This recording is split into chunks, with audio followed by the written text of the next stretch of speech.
All right. Hello and welcome to the first video of this course, this class, whatever you want to call it.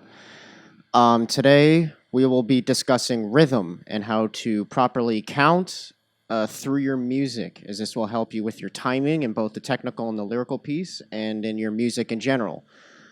So, without further ado, let's get into it. So, today we're talking about rhythm. Whole notes, half notes, quarter notes, 16th notes. What do they mean? How to count them? And what is a beat, basically. So,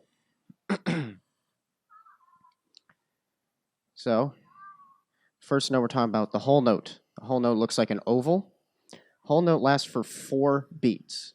So in a standard measure, you'll hear 1, 2, 3, 4. 1, 2, 3, 4. That's how you'll count through a measure. So a whole note lasts for all 4 beats. Following that is the half note. Half note lasts for 2 beats. So 1, 2, 3, 4. As you see in the bold, it'll be 1, 2, 3, 4. It's kind of that's how you would play it. You can play 2, fit 2 of them into one 4/4 measure. Underneath that is the rest that you will see. So just remember that the whole note is the down block, and the half rest is the up block. It'll make sense in your measure. You wouldn't see like one half note and then a down block, a whole rest. That just doesn't work in a standard 4/4 measure.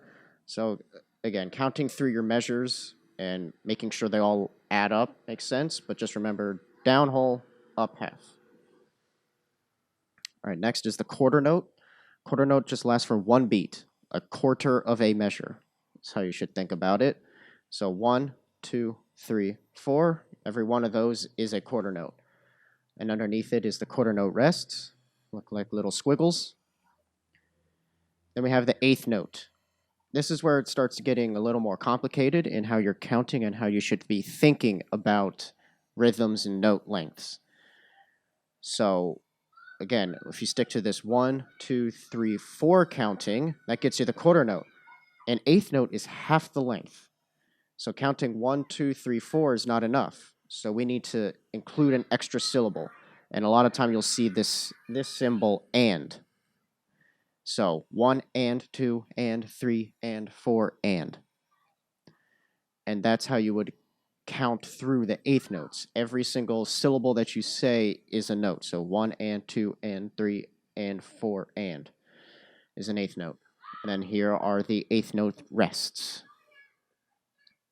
Next is 16th notes. Now it's getting much more complicated in counting. So you have to add a lot more syllables. So 1 E and a, 2 E and a, 3 E and a, 4 E and a. That's a lot to say. But that's how you count through 16th notes. It lasts for a quarter of a beat. So in one quarter note, if we look at the beats here, each one of these being a quarter note, you fit 4 16th notes into one quarter beat. And here's the associated rest with it. Next topic is dotted notes. So a dotted note basically just takes that note value. So for example, you look at the whole note. A dotted whole note equals a whole note plus half of that note value. So you take a whole note, half of it is a half note, and so a dotted whole note equals a whole note and a half note. So a quarter note, a dotted quarter note, is a quarter note and an 8th note. Okay, so again, when you're counting, you have to keep that in mind. Add that extra half beat. We talked about counting. What does it mean? 1, 2, 3, 4 on the beat, and then subdividing the beat 1 and 2 and. But how fast do you play? That's dictated by the tempo. The tempo can be many things. So the tempo can either be listed here. It'll tell you, quarter note equals 90. So your tempo is 90 BPM. Easy. Put that in a metronome. Then it gets a lot more complicated. So here it tells you mysteriously. Okay, well, what does that mean?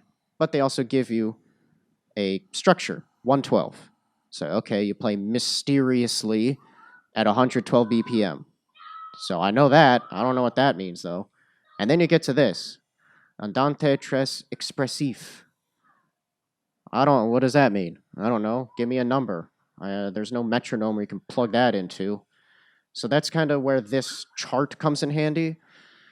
So when they give you just a strict word, andante, lento, it's a general feeling. So tempo, yes, is strict, play at 120 BPM, but it's also the feeling of the piece. So sometimes you'll see in slower playing, you'll say grave. If you're playing like a very sad song, they'll play that. Or if you're playing a march, you'll tell you allegro, play fast.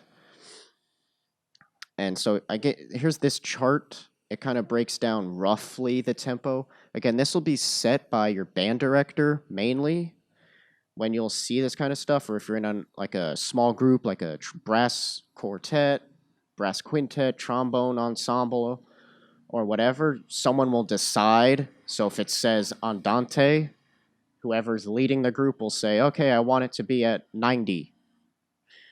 And that's what you'll play it at. For your solo playing is kind of when it's important. So just know generally what it means. Adagio means slow and leisurely. And again, these just give you a general idea of where you should be playing, but it's not super strict. So why is all of this important? Why does it matter? Well, it's for counting through your music. So this is your technical piece I pulled up here. And when you look at here, you look at, this eighth note rest here, one here, and you have this pickup measure. And timing is very important. Timing is very important in a lot of these pieces. So, and if you're not counting, you might miss this rest entirely. You'll play on top of it. You'll play this note here, and you'll not play this pickup correctly into the next measure, and then your whole thing is out of time. So labeling where you should be, like, okay, on count 3, I should be here. On count 1, I should be here. Counting is very important into your music. And eventually you'll pick up on it, the feeling like, okay, this is a 6/8 measure. I know how that feels. I know how the music should go. And you eventually don't necessarily have to count. You'll just feel when it is, like when you're supposed to be on the beat, when you're supposed to be on the upbeats. But especially now for learning, it's very important. And learning a piece for the first time, it's again very important to count through. So even though we've done all this counting, can you count through this music? Well, it's a little bit tricky. It's a little bit of a trick question because it's in 6/8. So all the examples I gave you were in a standard 4/4 measure, meaning the beat is on the quarter note. Well, it's in 6/8, which we will discuss in a later video exactly what this means. But basically what you need to know is it's now counting the eighth note as 1, 2, 3, 4. So here's how you count it. So remember, we had in the examples like 1, 2, 3, 4 as a quarter note. Because it's in 6/8, it's now the eighth note. And again, we'll discuss that in the later video, and I encourage you to watch that later video and then come back here, as it'll make a lot more sense. How you should be thinking about a 6/8 measure is you go 1, 2, 3, 4, 5, 6. 1, 2, 3, 4, 5, 6. 1, 2, 3, 4, 5, 6. And count in each one of those, 1, 2, 3, 4, 5, 6. 1, 2, 3, 4, 5, 6. Each one of those is a note you're playing here. And that applies to the 6/8. And that's why kind of each count is a note, as opposed to in 4/4, you have to add that extra and. You don't need to add the extra and in this case. It's basically what that means. And this is your lyrical piece. It's the same thing, except a little more complicated because you have this 30-second note thing here, which again, don't really see 30 seconds notes. I don't think I've seen them ever, especially in a run like this. But again, it is at 96, so it is kind of slow, so don't be too worried about it right now. But through the counting, this is the same deal, except now only go up to 3. So 1, 2, 3, 1, 2, 3, 1, 2, 3, E, 1, 2, 3.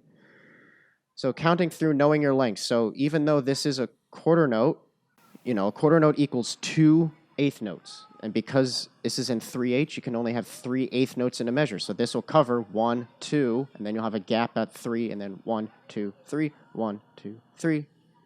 So again, come back to this video, after we talk about time signatures, and this will make a lot more sense. So that's it for this first video. Let's move on to the second one.